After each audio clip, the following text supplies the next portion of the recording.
नमस्कार, मेरे YouTube channel naturopath doctor Ranju holistic health solution में आपका स्वागत है।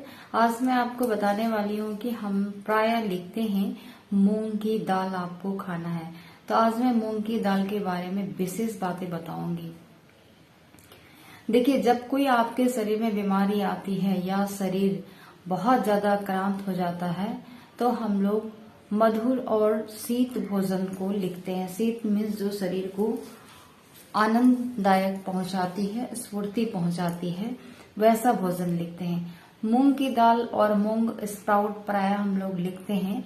इसका मुख्य कारण क्या होता है ना, मूंग एक ऐसी दाल है जो आपके शरीर के मांस को भी घटाने का एक अच्छा काम करती है और भोजन को पचाने में बहुत मदद करती है। और ये हल्का होता है, सुपाच्य होता है। यदि किसी को बीपी बढ़ा हुआ है या डाइजेशन अच्छा नहीं हो रहा है या और भी फैटी लीवर से रिलेटेड कुछ प्रॉब्लम है, तो इस तरीके की कोई भी प्रॉब्लम आता है तो उन्हें मूंग की दाल ही लेनी चाहिए। या आर्थराइटिस के प्रॉब्लम है या प्रोटीन बढ़ा हुआ है या आपके शरीर में एक्स्ट्रा डिपॉजिट हो रहा है कोई भी केमिकल्स, तो उसको बहुत अच्छे से कम करने में मूंग दाल का महत्व होता है। इसलिए हर डाइट में मैं इंक्लूड करती हूँ मूंग दाल। यदि आप रोज नहीं खा सकते तो आप हफ्ते में 2 दिन 3 दिन या मिक्स करके आपको एक खाने का रूटीन में उसको ऐड ऑन करना चाहिए, क्योंकि मूंग दाल ही एक ऐसा है जो आपके शरीर की जो खराब मांस हो रही है ना, उसे भी वो करेक्ट करने में मदद करती है। किस रूप में? धीरे धीरे उन मांस को वो वहां से धीरे धीरे मेल्ट कर देती है। मतलब एक तरह से बोलें कि वो खा लेती है। अब तक कोई दाल के बारे में आपने ऐसा नहीं सुना होगा, लेकिन मूंग की एक बहुत अच्छी प्रॉपर्टी है कि जो खराब मांस होते हैं ना, उनको भी हील करने की क्षमता उसमें होती है। इसीलिए जैसे जो मोटे लोग हैं उनके लिए मूंग का दाल बहुत अच्छा है। मूंग दाल के सूप पिए, स्प्राउट खाएं, बहुत अच्छा है। वो यदि साल भर खाते हैं ना तो कुछ भी डाइटिंग वाइटिंग की करने की जरूरत नहीं है। इस मूंग दाल से उनका ऑटोमेटिक शरीर की जो मांसल भाग जो बढ़ती चली जा रही है उसे कंट्रोल करने में बहुत आसान होता है। तो इसलिए मैं लिखती हूँ बार बार कि आपको मूंग दाल लेना है, मूंग के स्प्राउट लेना है, मूंग के सूप लेना है, मूंग के जूस लेना है, मूंग की चटनी खाना है। इस तरीके से मैं लिखती हूँ। मूंग के लड्डू खाएं आप, ये लिखती हूँ। ये लिखने का मुख्य कारण यही है। तो आप मूंग दाल को आज से ही प्रत्येक लोग अपने भोजन में ऐड करना शुरू करें। अगर कोई बच्चे बहुत मोटे हो रहे हैं, हार्मोनल इम्बैलेंस हो रहा है, मांसल भाग फेंक दिया, तो आप प्रतिदिन बच्चे को मूंग की दाल खिलाएं, उसके हलवा खिलाएं, उसके लड्डू खिलाएं, उसके चटनी खिलाएं, उसके चोखे खिलाएं, उसके सूप पिलाएं। ये सब चीज ऐड ऑन करें। अब दाल चावल या रोटी दाल खाने में यदि बच्चा पसंद करता है तो आप मूंग दाल ही खिलाएं।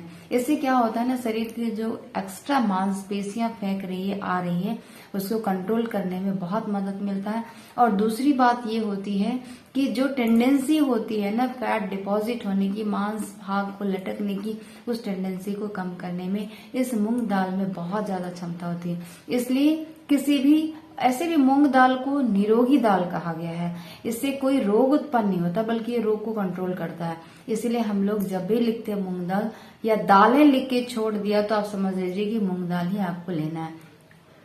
आर्थराइटिस आ गया तो रहड़ दाल, राजमा, उड़द दाल ये नहीं खाना होता, बहुत हैवी होता है। आपका डाइजेशन ऐसे ही आंव बना हुआ है, डाइजेशन वीक होता है, तो आप इस दाल को लेकर अपने शरीर को खराब ना करें। और आपको जरूरत भी नहीं है वैसी चीजों की जो आप उसे खाएं। ये सारी चीजों पे पूरा का पूरा आपको ध्यान रखना चाहिए। बीपी वालों के लिए मूंग दाल बहुत अच्छा है। ओबेसिटी वालों के लिए मूंग दाल बहुत अच्छा है। जो बच्चे ऐसे हो रहे हैं जिसका खाना अच्छा से डाइजेस्ट नहीं हो रहा है, उनके लिए मूंग दाल बहुत अच्छा है।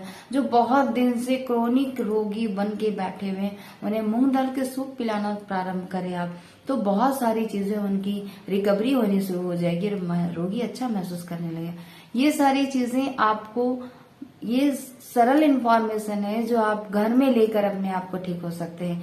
लेकिन आज मुझे ये बताने की जरूरत क्यों पड़ती है, क्योंकि मैं देखती हूँ इन्वेस्टिगेशन में कि आपके दाल के सिचुएशन में जो मूंग दाल है खाने की रेशियो कम है, बहुत कम है। ज्यादा क्या खाते हैं? चना दाल खाते हैं, उड़द दाल खाते हैं, रहड़ दाल खाते हैं, राजमा खाते हैं, छोले, ये सब ज्यादा खाते हैं। लेकिन जो भोजन आपके शरीर के लिए ज्यादा उपयोगी है या ऋतु के अनुसार भी आप उसे खा करें, जैसे गर्मी आई ना तो मूंग हो जाती है, मूंग के स्प्राउट, सूप, जूस, दालें, ये खाना प्रारंभ करें। आपका भोजन अच्छा से पचेगा और आप अच्छे महसूस करेंगे, हल्के महसूस करेंगे। मूंग दाल के बहुत सारे अच्छी अच्छी ऐसी गुण हैं जो आपको हेल्दी बनाने में मदद रखता है। इसलिए आप अपने भोजन में मूंग दाल को एड ऑन करें और स्वस्थ रहें। और आपको ये सारी बातें सुनकर कैसा लग रहा है कि आप अपने दिनचर्या में उसे ऐड कर रहे हैं या नहीं कर रहे हैं, मुझे आप जरूर बताएं। आपको कितना फायदा हो रहा है इन चीजों से आप मुझे बताएं, ताकि मैं आपको और भी सरल तरीके से और भी आसान घर के चीजों से आप कैसे नियंत्रण रहें ये मैं आपको बताती रहूंगी।